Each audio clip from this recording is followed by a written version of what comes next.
اگر نبی علیہ السلام کی بات کسی صحابی کے بارے میں ہو اور وہ نبی علیہ السلام نے غصے میں کی ہو تو وہ بات نبی علیہ السلام کی دین کا حصہ نہیں بن سکتی. تو پھر ایک صحابی کی دوسرے صحابی کے خلاف کوئی بات غصے میں کی ہو, کوئی پریشانی میں کی ہو, تو وہ بھی ہرگز دین کا حصہ نہیں بن سکتی. عمار بن یاسر کا قول ہم آپ کو بتا دیتے ہیں سنن کبری البیہقی میں کہ اہل صفین کو فاسق اور اہل صفین کو کافر نہ کہو بلکہ کہو یہ فاسق اور فاجر ہے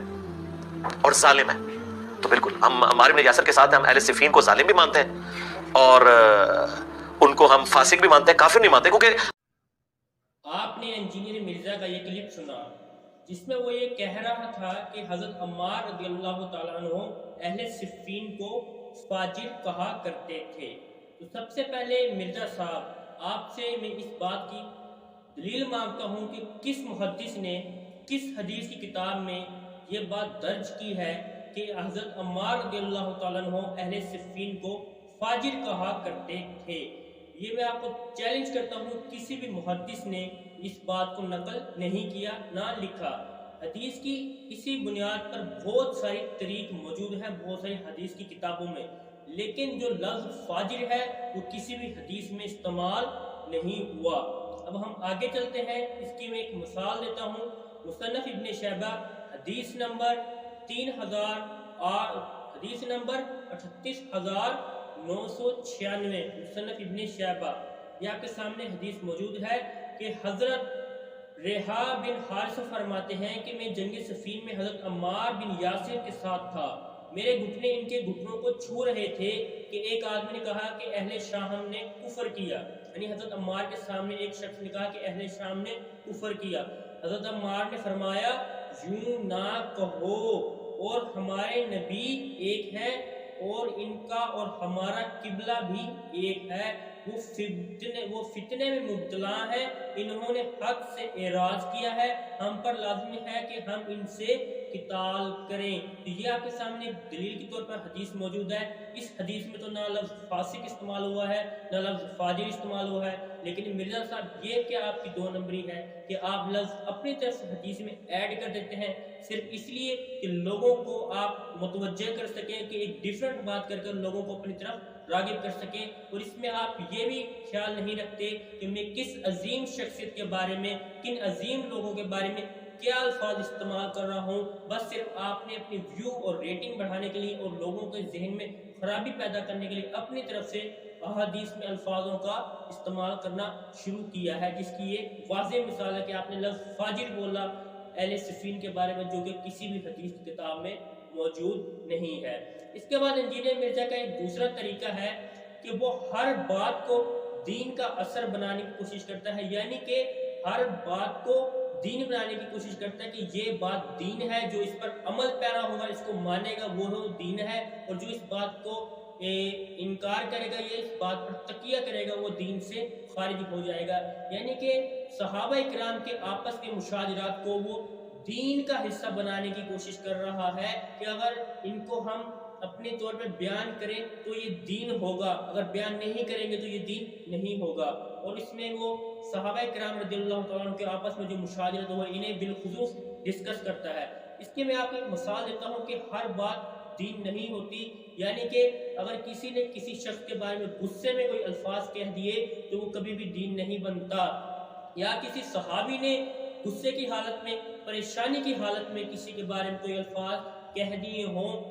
کہ وہ مصائب میں مبتلا ہو, وہ پریشان ہو اور غصے کی حالت میں کسی دوسرے صحابی کے بارے میں کوئی برے الفاظ بھی کہہ دیے ہوں تو وہ بات دین کا حصہ نہیں بنتی. اس کی مثال میں آپ کو دیتا ہوں. یہ آپ کے سامنے حدیث موجود ہے ابو داؤد کی, حدیث نمبر ہے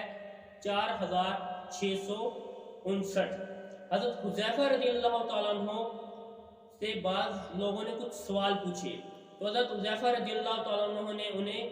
وہ واقعات سنائے اور وہ قصے سنائے جس میں نبی علیہ السلام نے بعض صحابہ کرام کو غصے کی حالت میں برا کہا تھا. تو جب ان لوگوں نے حضرت حذیفہ سے وہ الفاظ وہ باتیں سنی تو وہ اس بات کی تصدیق کرنے کے لیے حضرت سلیمان فارسی رضی اللہ تعالیٰ عنہ کے پاس آئے. تو انہوں نے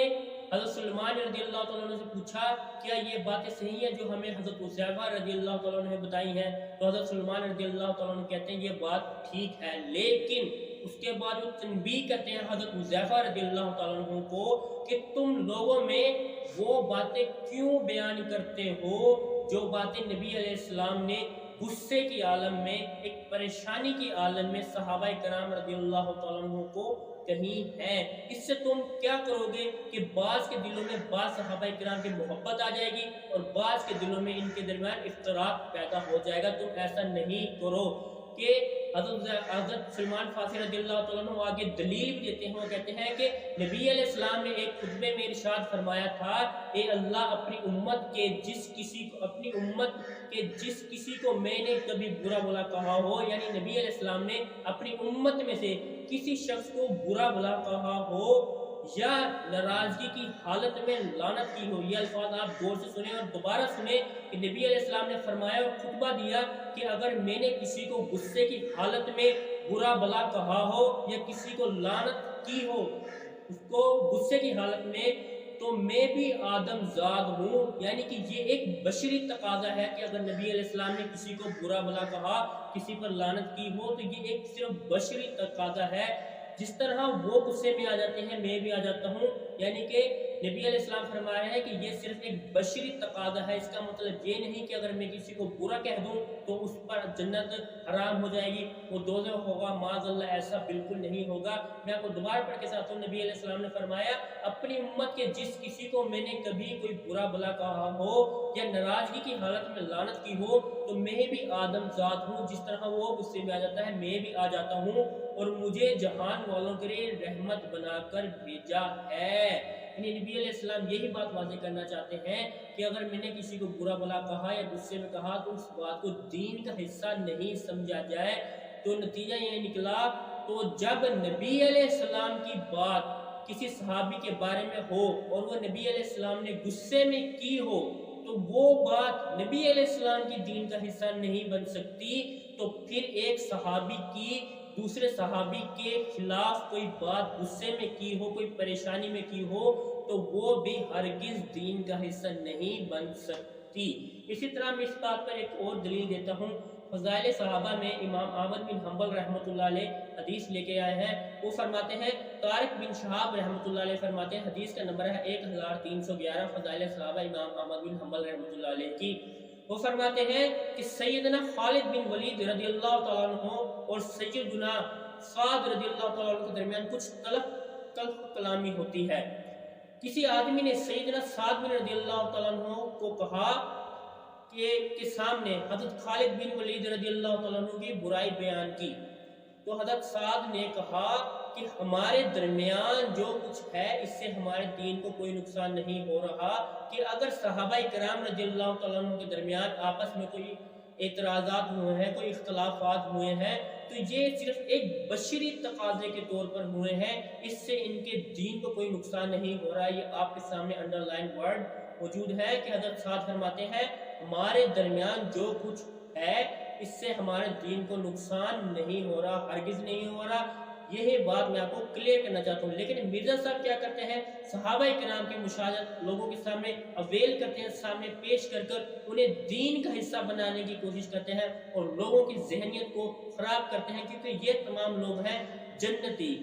ان سے اللہ راضی ہے اور اللہ ان سے راضی ہے۔ ہمیں ان کے بارے میں اپنا منہ کھول کر کہ فلاں کو ایسا نہیں، فلاں کو ایسا ہونا چاہیے تھا، ہمیں ہرگز یہ حق نہیں کہ ہم ان پر کوئی رائے قائم کر سکیں، کیونکہ ہم عالم لوگ نہیں، ہم عام لوگ ہیں۔ جو کوئی حجت الاسلام شخص ہو، امام احمد بن حنبل جیسا، امام اعظم ابو حنیفہ جیسا، امام شافعی، امام مالک، کوئی بہت بڑے محدث ہو، اگر وہ کچھ آراء ان پر قائم کرتے ہیں اپنے نظریے، اپنے اجتہاد اور اپنے علم کی بنیاد پر، تو یہ ان کا حق ہے، یہ کوئی ہمارا عام لوگوں کوئی حق نہیں کہ ہم ان پر رائے قائم کر سکیں۔ والسلام علیکم ورحمۃ اللہ وبرکاتہ۔